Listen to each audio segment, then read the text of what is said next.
through, so you switch over to Spanish. She feels so much better. She feels like she has more of a connection with the agency, like she can really trust that her child's like in a good place just because you speak her language. So my job search process in getting here, I guess I'll talk a little bit about just my professional life in general.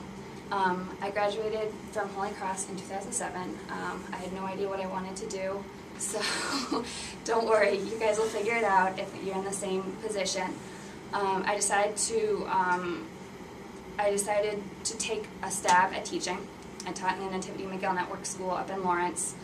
Used my Spanish a ton, again, in community. I taught Spanish classes as well as social studies. I wasn't completely convinced that I wanted to make teaching my career, so I applied to the Middlebury Spanish School. I was so fortunate to be accepted, and I then spent my next year in Madrid, Spain. It was, if you're thinking about that program, definitely get in touch with me. I'd love to speak with you about it. It really, I just learned so much that year, so much more than I thought I would. I spent another year, I decided to stay another year in Madrid as they have a bilingual English-Spanish education program, and they have native speakers from the United States, any other English-speaking countries come and work in those programs. And I worked at a public school during the day, and then I taught some private English classes in the evening. I came back to the U.S. It took me a little while to find the job I'm in now, about 6 months, and I highly suggest, if you're looking to get into nonprofit, start networking as soon as possible. Use any people you know, reference it in conversations. Like, you never know what could come up, like, hey, I'm up to this, I'm sort of thinking about this. Whether it's with friends, family, even anybody that you strike up a conversation with. And also definitely use the Holy Cross alumni site. When I was looking at organizations, I would just plug it in, see if it came up on anybody's profile, and I would contact them, see if I could get someone just to even talk to me about it, see if it's something I really truly was a good fit for me. So my study abroad experiences, I did study in Peru while I was in Holy Cross, and then, like I said, my Spain experiences, and in every facet of my life, whether it's professional or personal, I've drawn from those experiences, so they will serve you so well in the future. And thank you. And I will pass it on.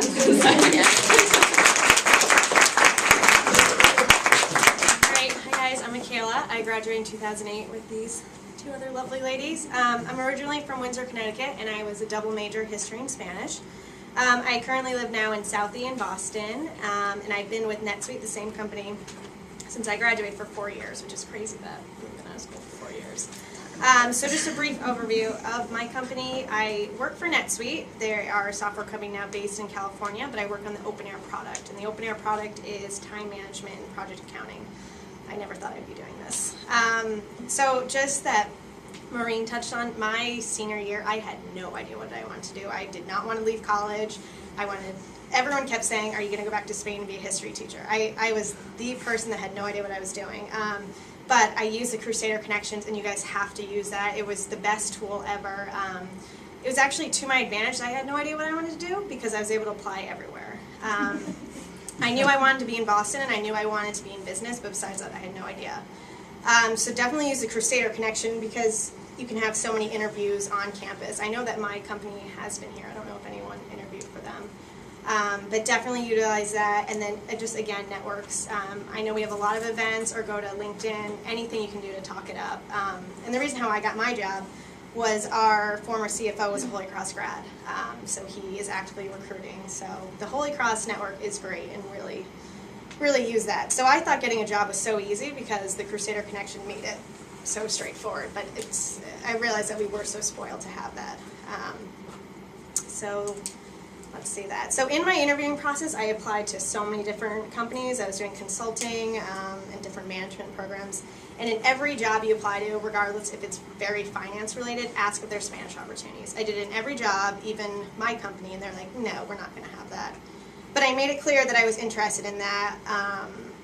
and just, you never know what's going to happen, so always ask that. So then I signed with NetSuite in April of my senior year, and we were a small startup company called Open Air. And then I started in August of 2011, and in between that time we were acquired. I didn't even know what an acquisition was. I didn't know anything about business. So we were acquired by this big company in California. So I started actually, there were 6 college grads, and 4 of them were Holy Cross kids. And we were in the customer support. So we learned the whole product. I learned business.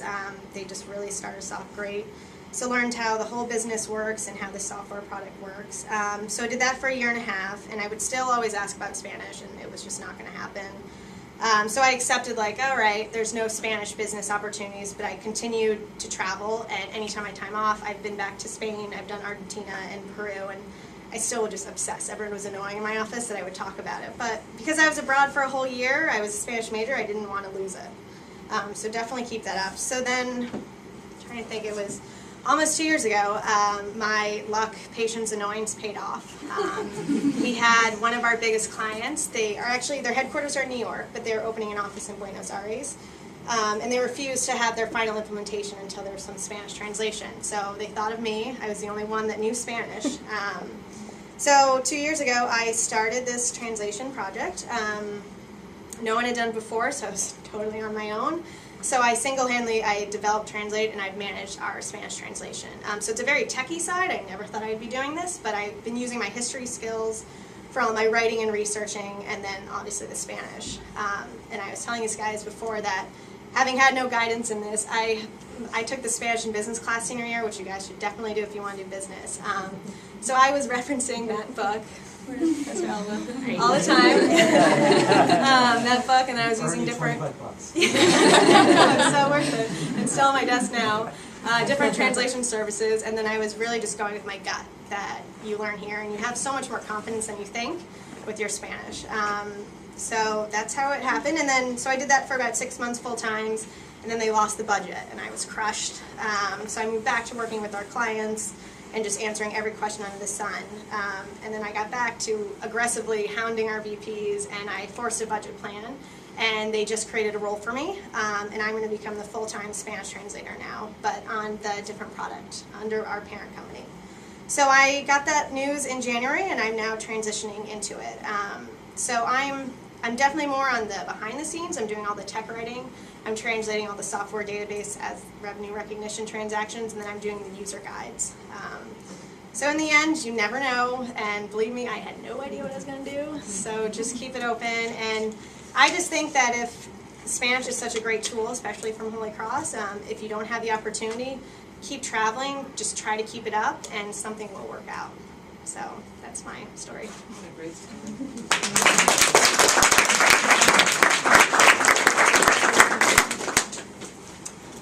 I'm Jen Robert, and I also graduated in 2008 with Spanish chemistry pre-med. I was Spanish and chemistry double major, and after I graduated, I knew that I wanted to do something in the medical field. I didn't know exactly what I wanted to do. I wanted to go to med school, but I knew that wasn't happening right away. So I applied to a bunch of different jobs, but before that, while I was applying to jobs, I was working as a secretary in the UMass ER, and I have to say I used my Spanish there a lot. People would come up to the desk and just say, you know, they just couldn't communicate with you, and they wanted to know where their family member was, or something simple, and you know, you definitely use your Spanish skills in a situation like that. But eventually, I ended up getting a job, and I agree with what's been said. Crusader Connections is huge. I mean, if not only to just talk to someone about what a career entails or what they do with their job, or for them to give you an in and help you get an interview and help you get in there, it's a really great tool to definitely use now and in the future. Come back to it. Everybody's on there. Put yourself on there once you get out there. But so I got a job at Biogenetic, which is a biopharmaceutical company in Cambridge. It's a Fortune 500 company. It's really up and coming, and we make a lot of drugs for multiple sclerosis. Rituxan, Avonex, and Tysabri are big sellers. But I worked in the quality control chemistry lab there. I won't bore you with the details of my lab work, but I did not use my Spanish there very much. There were, though,